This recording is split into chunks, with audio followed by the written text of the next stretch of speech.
All right, today was a really good day for RFK Jr. Really good day for RFK Jr. today. Two very important things that happened today. He spoke at the Libertarian National Convention, and he also um, is on the ballot. Is going to get on the ballot in Florida now. So I believe that's state number 16. That's a big one. We're going to talk about that. But first, I was able to find Vivek Ramaswamy, the front runner, person who probably should be um, President Trump's vice presidential pick, also spoke today and did a debate. All in all, he spoke for about 15, 20 minutes and then did another 45-minute deep debate against the vice, interesting enough, the Libertarian Party vice presidential candidate, one of them, I guess. So that's pretty interesting too. Vivek would just be the perfect choice for Trump to be the VP. He's an elegant speaker, an eloquent speaker, eloquent. The guy is just, he's on the ball. He speaks so fast. You would think that the camera, that the video is playing on double speed or something. He speaks so fast, but it makes sense. He's really quick. He's quick-witted, quick on his feet. In a debate, this guy can do it all. Here's what happened though. He was speaking and then he mentioned RFK Jr. Listen to this. This is good stuff. Good, bad, I guess, depending on what your thoughts are. This is pretty interesting. I'm skeptical of the Democratic Party. I'm skeptical of the historical establishment wing of the Republican Party. I know you all heard from RFK Jr. earlier today. And I'm just going to be calling it out like I see it across the board, 360 degrees here. I respect his commitment to medical freedom, something that many of you in this room share as well. I will first acknowledge that.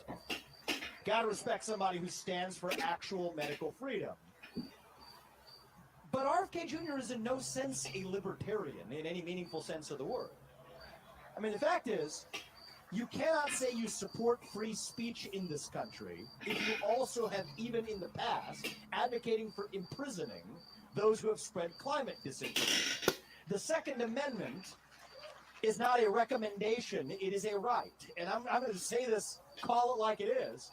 I'm proud to be not only the only Republican candidate who came to Portfest this year, but also to be the only presidential candidate of any party that did not require people to disabuse themselves of their Second Amendment rights in order to enter those grounds either. And I don't think that you're a libertarian if you behave like the other side. I'm glad he's skeptical of the government narrative on vaccines, but he's completely imbibing the government narrative on climate change. I'm glad that he supports actual medical independence, but the fact of the matter is somebody cannot oppose nuclear energy in this country and support an expansion of the regulatory state on grounds of environmentalism or consumer protection and in any way pose as a libertarian. It's just a fact of the matter.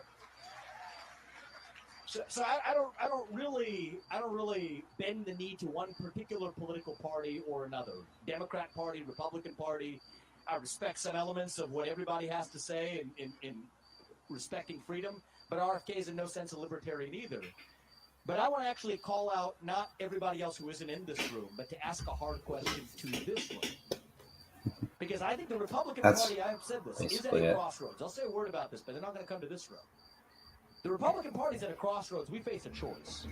It's a really good 50 minutes, 59 minutes and 39 seconds. If you go to his YouTube channel, you'll be able to find it all there. It's really good. It's definitely worth it. I'll be pulling a couple clips. I'm actually replaying the whole thing right now. And I'm replaying RFK Jr.'s full speech right now too. If you do want to go and see that, it's definitely out there, and it's another great speech. RFK Jr.'s video, whoever is running the video, they're hit and miss there. But the information that RFK Jr. is saying is good. He brings up that he invited Trump to the stage. Obviously, that did not happen today. We don't believe tomorrow it's going to happen. I'm very curious to see how the crowd reacts, how the libertarian crowd reacts to President Trump tomorrow. President Trump will be speaking tomorrow afternoon. He's the keynote speaker, so probably around 6 p.m. Eastern time, more than likely. and I will be that'll be an RSBN. That'll be an RSBN, so you can catch it live there, and I'll probably be restreaming it as it's playing there too, just for fun. Good stuff. So Vivek, man, okay, here we go. It's really on. But again, if anyone can take on RFK Jr. and if anyone can be the perfect nominee, if there is such a thing, for President Trump for his vice presidential pick, it is Vivek Ramaswamy, hands down, no doubt. I watched the whole 59-minute clip. After seeing that, I have absolutely no doubt he is the best pick. Trump, I hope that he does pick Vivek Ramaswamy as his VP. The guy can do it all, and he will be young enough that he could serve a 1 year term, a 4 year term, one term for 4 years under President Trump, and then he could do 8 more years and still come back out and do something else too. He'd be young enough to actually do that. We'll see how all of that plays out. The other big news, I should say, is that Kennedy got another state. Now, still haven't heard about New York. That has to be coming soon. They're literally going down to the wire. They got 4 days. They have 4 days to get enough people to sign up to get Kennedy's name on the ballot in New York. But they got another one. They got Florida. Today they got Florida. Kennedy receives Reform Party nomination granting ballot access in Florida and major fundraising advantages. I'm going to read a little bit of this. Good stuff here. Okay. Tallahassee, Florida. Independent presidential candidate Robert F. Kennedy Jr. was nominated Thursday for President of the United States by the Reform Party. The National Committee of the Reform Party met last night and voted to nominate Kennedy, granting him ballot access in Florida and providing a major fundraising advantage. The driving potential of this marriage is principles, said Reform Party Chairman Nick Hensley. Even though Robert F. Kennedy Jr. and the Reform Party do not agree on every issue, both the Reform Party and RFK Jr. agree on listening to the opposition, debating facts, and understanding that you can't discount a solution just because it came from your political rivals. True leaders will listen to those around them and forge consensus regardless of political affiliation. Currently, individuals can donate a maximum of $6,600 to the campaign. With the Reform Party nomination, the party will be able to raise an additional $41,300 from individual donors and spend it in coordination with the campaign to support Kennedy. The party contribution limit is more than 6 times the campaign contribution limit, supercharging Kennedy's fundraising. Much gratitude to the Reform Party for its nomination, offering me ballot access in Florida, said Kennedy. I couldn't resonate more with the Reform Party's motto, it's time to put people first. I'm grateful to accept the nomination, grow the independent movement, and take our shared principles all the way to the White House. The Reform Party was founded in 1996 by supporters of Ross Perot, the most successful independent candidate in the last century before Kennedy's run. The party's rules call for it to nominate a presidential candidate who then picks their vice presidential candidate. Kennedy accepted the Reform Party nomination and chose Nicole Shanahan as his running mate. The party refiled its Florida State Party paperwork this week to run Kennedy. The Kennedy campaign has launched a robust ballot access plan to ensure the Kennedy Shanahan ticket is on the ballot in all 50 states and the District of Columbia. The ballot access plan is fully funded, costing more than $15 million. The Kennedy Shanahan ticket is officially on the ballot in 7 states: Utah, Michigan, California, Delaware, Oklahoma, Hawaii, and Texas. It has collected enough signatures for ballot access in 8 other states: New Hampshire, Nevada, North Carolina, Idaho, Nebraska, Iowa, and New Jersey. Kennedy Shanahan campaign has collected the signatures needed for ballot access in 15 states, totaling 201 electoral votes, 37% of the 538 electoral votes nationwide. Florida will add another 30 electoral votes. So Florida becomes number 16. Boom. 231 for Kennedy. This is awesome news. This is great news. I don't know how it gets any better than for Kennedy right now. This is great. Just gotta get New York. New York is the next one. They gotta get that one. All right, let me go and see. Let's go look at the map. It's a beautiful map they got here, covering it all. Look at this. So they haven't added Florida there yet, but putting Florida in would put them at 231. I mean, that's pretty close to 270. Another 39. That's it. They have to do all of this. Kennedy's plan, I'll play another clip of Kennedy, but Kennedy's plan is to do all of this before June 27th, to make sure that he can get his place on the ballot.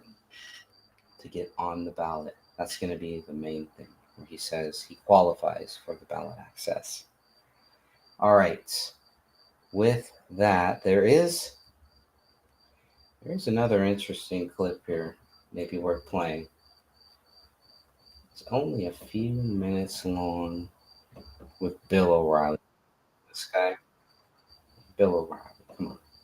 I'm giving Bill O'Reilly a like here. What does the world come to? Go.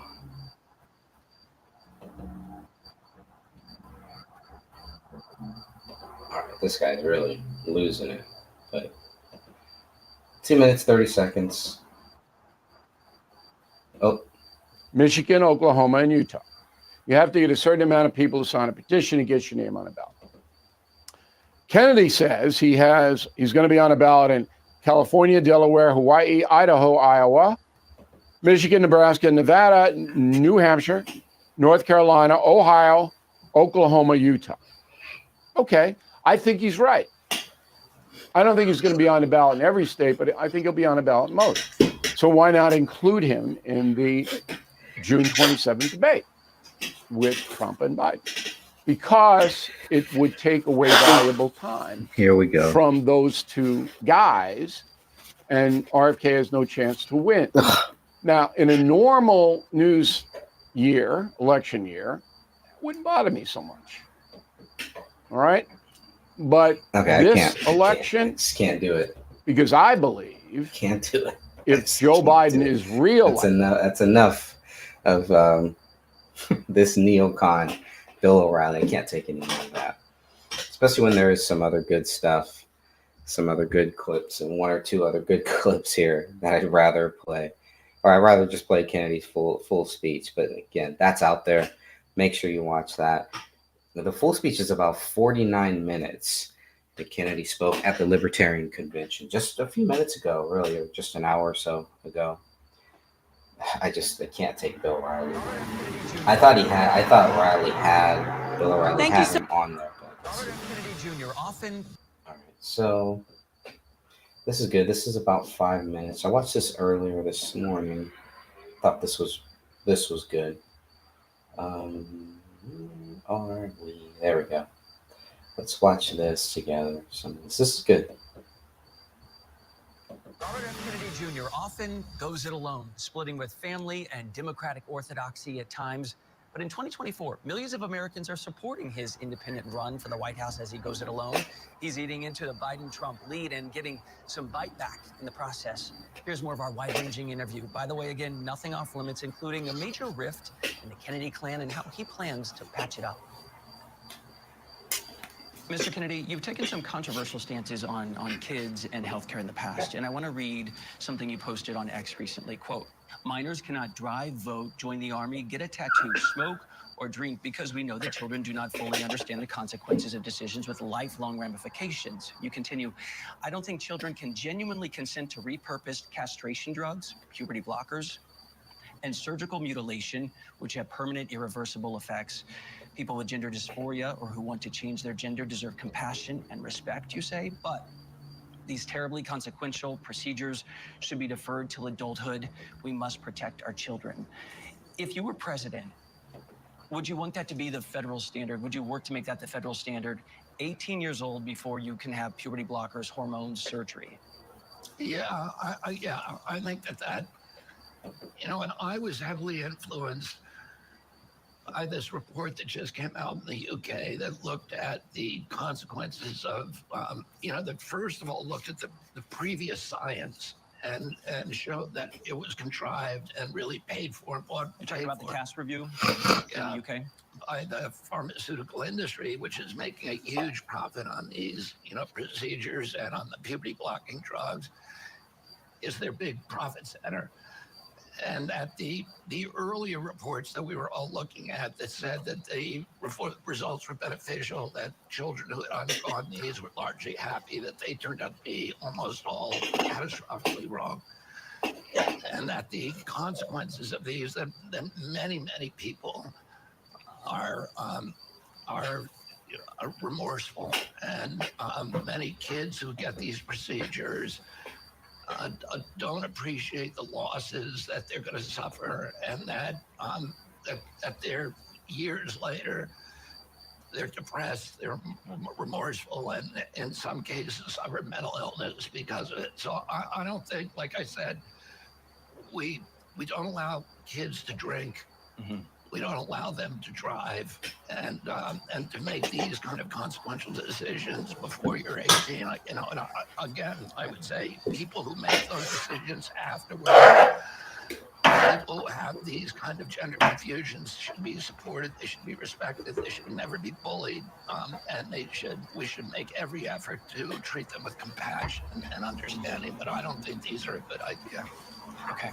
He's so right on that. Some feedback on the studies that you referenced. I mean, in real time, I can't confirm. It's Kennedy's so right on that. Right on the money there with all of the puberty blockers and all the stuff that they're doing to her children, child mutilation, just disgusting stuff. And especially the kids who do it and then realize that they were wrong. They shouldn't have done it.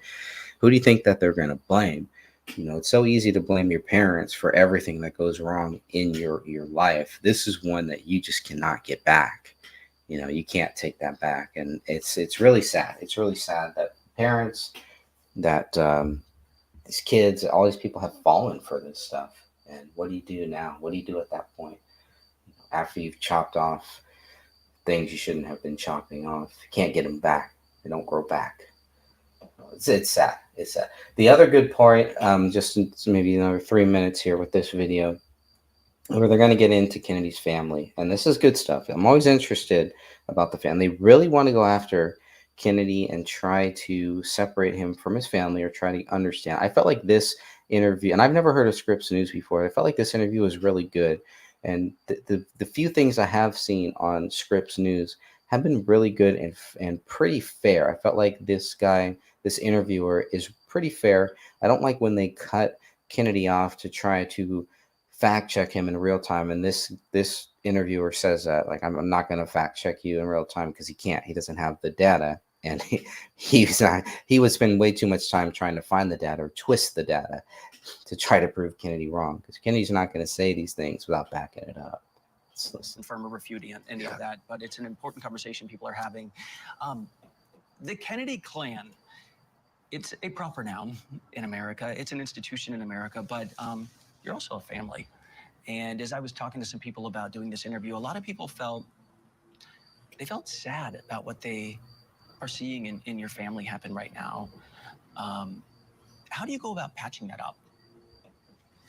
Well, I don't carry around resentments. People's resentments are like swallowing poison and hoping someone else will die.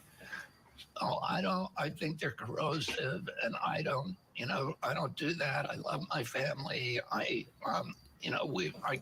come from a milieu where we were encouraged to debate each other, to differ with each other, to debate with passion, with good information, but also at the end of the debate, to love each other. And I wish that, my country could do the same thing. I wish that we could all, the Republicans and Democrats could argue vigorously, which happened a lot when I was a kid. But at Christmas time, I mean, we all go home to family. We all want to be surrounded by that warmth. It clearly is so important to the Kennedys. We all know about your family. Yeah, and I would say this also, I'd point this out, that many family members are supporting me very strongly. My cousin Anthony Shriver was on the show 2 days ago. He's working in my campaign. And he's one of the real leaders in my family, and he's been very, very, several of the Shriver family, Cotto Shriver was until recently running youth outreach for my campaign. I got a lot of my own kids and their cousins working on the campaign and supporting me. But I was home. Well, I went skiing with many of my siblings who were opposing me over Christmas, and we ate together. I don't, I'm not walking around with anger or resentments of anybody. Okay. People are entitled to their opinion. Okay. A lot of them just differ with me on issues. They differ with me on, I'd say the seminal issue on the war, on Ukraine, on censorship, the appropriateness of censorship, but also on our assessment of President Biden, et cetera. So you feel like things will be okay in your family? Of course they will. Okay. There it is. All right. For the audience giving us now, your local programming is coming up. Things will be okay. Now we have some other things that will hopefully be okay too. This is an interesting little segment here, Kennedy. I'm Robert F. Kennedy Jr., and I'm here in Conifer, Colorado, about to do this zip line. And we're going to see between here and when I get to the end of it, how much does the national debt increase?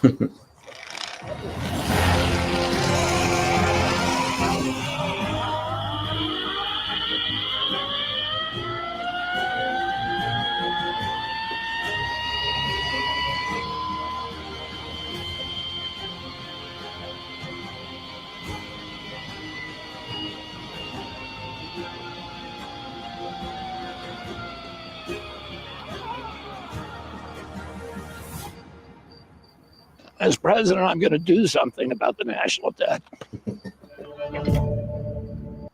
That's awesome. That guy is so awesome. Let me see if we have anything else. That's the main one. That was just great. That's really it. Just great news for Kennedy. Was hoping to hear more about the Libertarian Convention, but I thought it went very well. Hope everybody does watch his speech. It's really good. It's definitely worth your time.